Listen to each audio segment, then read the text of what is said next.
Pilipinas, 14 na minuto na makalipas ang alas 5 ng hapon. Dahil ang pamamahayag kailangan laging patas. Ang pagtalakay ng bawat issue dapat laging parehas. Narito na ang balitaan at talakayang hihimay sa punot dulo ng mga issue. Bawat panig ilalahad sa publiko. Programang DZRH Balansyado. Narito na ang mga balansyado sa pagbabalita at komentaryo sina Henry Uri at Karen Oyong. Balansyadong balita. Balansyado. Pilipinas, araw ng Lunes, 20 sa buwan ng Oktubre taon 2025 sa ulo ng mga balansyadong balita. Bilang ng mga napaulat sa nasawi sa Bagyong Ramil na itala sa 7. Paggamit ng confidential at intel fund ni Vice President Sara Duterte, pinaiimbestigahan sa Ombudsman. Grupo ng mga negosyante at employer sa bansa na iinip na sa mabagal na aksyon ng gobyerno laban sa mga nasa likod ng flood control corruption.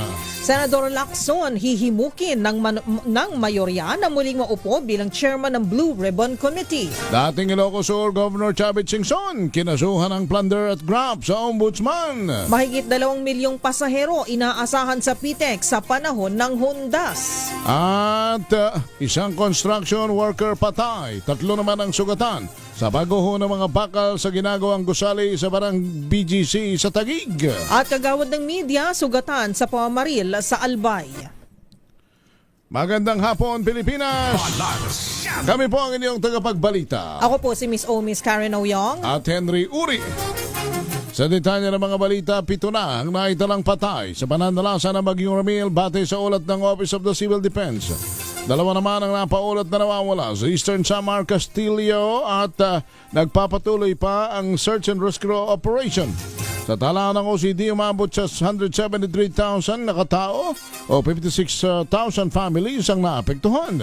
Patuloy na pinapaalalahan ng mga otoridad ang publiko na mag-ingat at makinig sa mga abiso ng lokal na pamahalaan.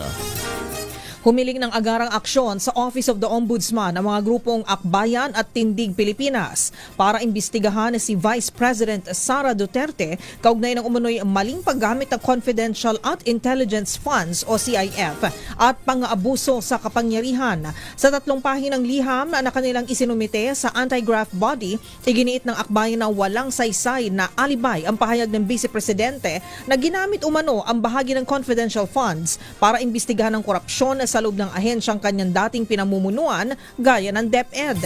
Gate ng grupo, ito umano ay paraan lamang ng Vice Presidente para ilihis ang atensyon ng publiko sa umano'y pang-aabuso sa pondo ng bayan. Kasabay nito, hinikayat ni Akbayan Party President Rafaela David ang Ombudsman na kasuhan si VP Sara upang mapanagutan niya ang mga makapangyarihang opisyal at maiwasan ang pagtakbo sa pananagutan. Samantala, naiinip na ang grupo ng mga negosyante sa mabagal na aksyon ng gobyerno kaugnay ng mga anomalya sa flood control projects at korupsyon sa bansa. Sa panayam sa programang Damdaming Bayan, sinabi ni Employers Confederation of the Philippines President Sergio Luis Ortiz Jr. na nais ng business sector na agad mapanagot ang mga sangkot sa katiwalian. Kasama sa nanawagan ng agarang aksyon ng Federation of Filipino-Chinese Chamber of Commerce and Industry upang maibalik ang tiwala ng publiko at mga investor. Narito ang tinig ni Ortiz. Naiinip sila at parang wala nangyayari, no? At sabi nga nila, yung ICI, malaki sana yung pag-asa namin na makakatulong, parang nadi-disappoint pa sila dahil ang tingin ng iba, wala namang parang ginagamit ng pan-dribble. Wala namang fit, ano? Nung una, kadali-dali magpa-uwi ng tao, kadali-dali mag-cancel ng passport, ba't ngayon yung mga prime suspect hindi man maiuwi at pinagtatalunan pa kung pwede cancel yung passport. Samantala, sinabi pa ni Ruiz na kung record ang pagbabatayan, may mga dapat na makasuhan na at makulong, ngunit ni ang pagkansela ng pasaporte ng mga sangkot ay hindi pa magawa. Babala pa nito kung aabutin hanggang Disyembre bago may makasuhan ay baka hindi na matuloy ang Pasko sa tindi ng korupsyon na dahilan para mapag-iwanan ng Pilipinas sa mga kalapit na bansa. Narito muli ang kanyang tinig. Ang concern ng business sector really is ayaw nila ng gulo. Kailangan i-address to urgently. Otherwise, palala ng palala. Not even in the political area, dun sa investment, pahuli tayo ng pahuli, sa tourism, pahuli ng pahuli. Di mo siya, baka mapaspo na Christmas. Samantala, muling kakausapin ng mayorya sa Senado si Senate President Pro Tempore Panfilo Ping Lacson para makumbinsing bumalik bilang chairman ng Senate Blue Ribbon Committee bago ang sesyon sa November 10. Ayon kay Senate President Vicente Tito Soto III, 50-50 pa ang tsansa na babalik bilang chairman si Lacson, ngunit umaasa pa rin siyang papayag ang senador dahil sa paniniwalang maganda ang naging takbo ng pagdinig ng siya ang namuno dito. Kabilang sa mga pinagpipilian sanang pumalit kay Lacson ay sina Senators J.V. Ejercito, Kiko Pangilinan at Raffy Tulfo. Ngunit lahat sila ay tumanggi kaya si Senator Erwin Tulfo ang itinalagang acting chairman. Hindi pa nagpapatawag ng hearing si Tulfo dahil siya ay dumalo sa event ng Department of Migrant Workers sa Italy. At ngayon ay nasa Geneva, Switzerland naman para sa Interparliamentary Union Conference. Maliban sa kontrobersyal na ghost at substandard flood control projects, lumalawak ng investigasyon ng Blue Ribbon Committee sa farm-to-market roads, mga ospital at super health centers, pati mga irrigation projects. Samantala, tatambakan ng kaso ng pamuno ng Department of Public Works and Highways ang iba pa mga opisyal at tauhan ng ahensya na sangkot sa katiwalian. Ito naman ang tinayang ni Secretary Vince Dizon sa budget deliberation ng DPWH sa Senate Committee on Finance at sinabing bahagi ito ng kampanya para sa accountability. Ginawa ito kasabay ng koordinasyon sa Independent Commission for Infrastructure o ICI. Aniya, may kanakasuhan na sila sa Ombudsman kaugnay sa Ghost Flood Control Project sa Bulacan. Narito ang tinig ni Dizon.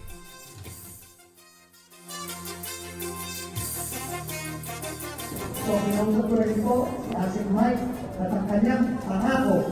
Asik Mike, pasensya ka na, ikaw ang makakatulong dito. Within 7 days, from cut-off, lahat po ng sweldo ay mamamayara. Walang labis, walang kulang. Yun ang deadline.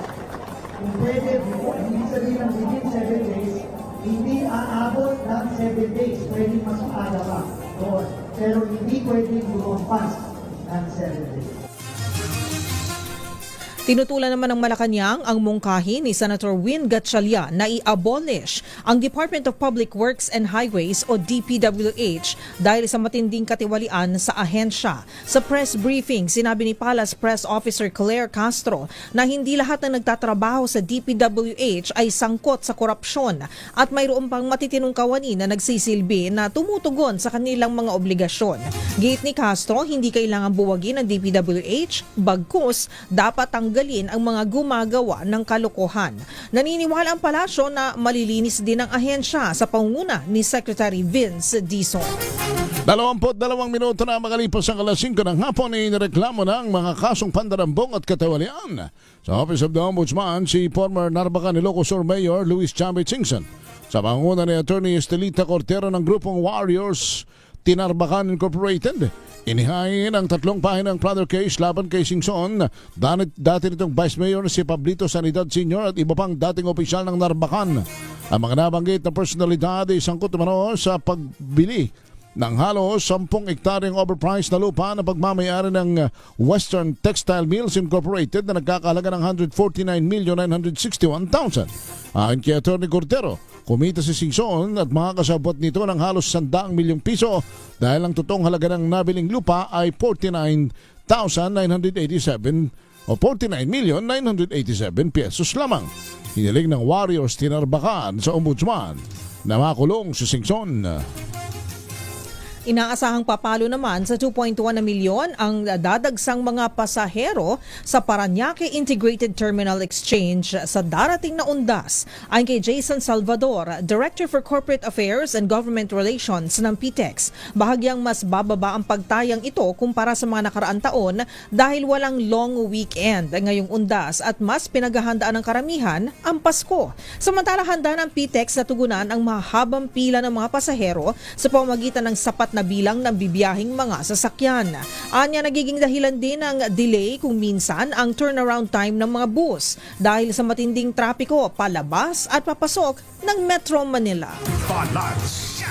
Sugatan at kasalukuyang ginagamot sa ospital ang radio broadcaster na si Noel Bilen Samar matapos barilin ng hindi pa nakilalang suspect sa Maharlika Highway sa Barangay Morena, Ginubatan, Albay kaninang umaga.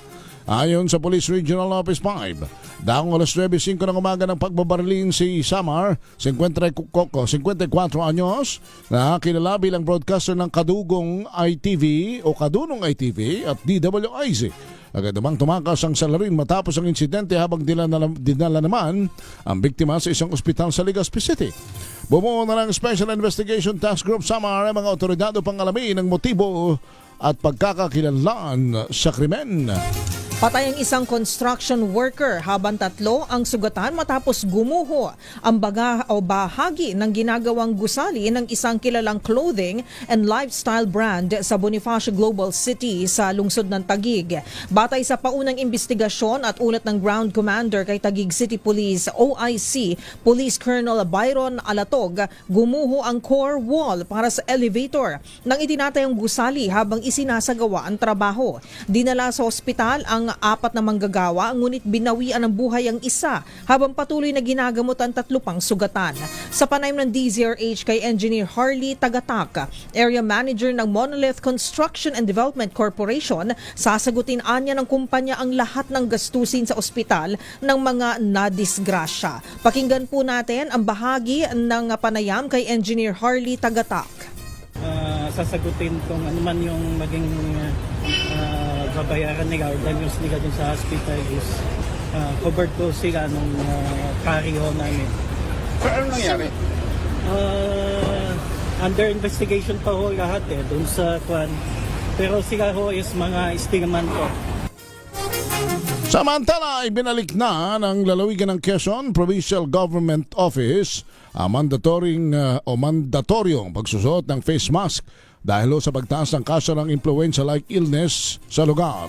Sa visa ng Executive Order Number 16 ni Governor Helen Tan, kailangan magsuot ng face mask sa lahat ng indoor facilities tulad ng government offices at mga ospital. Dapat ding magsuot ng face mask sa mga matataong pampublikong lugar kung saan hindi may isasagawang social distancing. Samantala, hindi pa naman malinaw kung hanggang kailan epektibo ang panukala. Una rito, ibinalita ni Governor Tan na punuan na ang Quezon Medical Center dahil sa dami ng pasyenteng may naturang karamdaman. Abiso sa mga motorista, magpapatupad ang ilang kumpanya ng langis ng dagdag bawas sa presyo ng produktong petrolyo bukas, October 21. Sa anunsyo ng Department of Energy, may 10 sentimong taas presyo sa kada litro ng gasolina, habang may bawas presyo na 70 centavos sa diesel at 60 centavos sa kerosene. Epektibong oil price adjustment simula alas 6 bukas ng umaga. 27 minuto na makalipas ang alas 5 ng hapon. Babalik tayo sa iba pang mga balita. Kami ang inyong tagapaggulat. Ako po si Miss Karen Oyong At Henry Uri. Balance.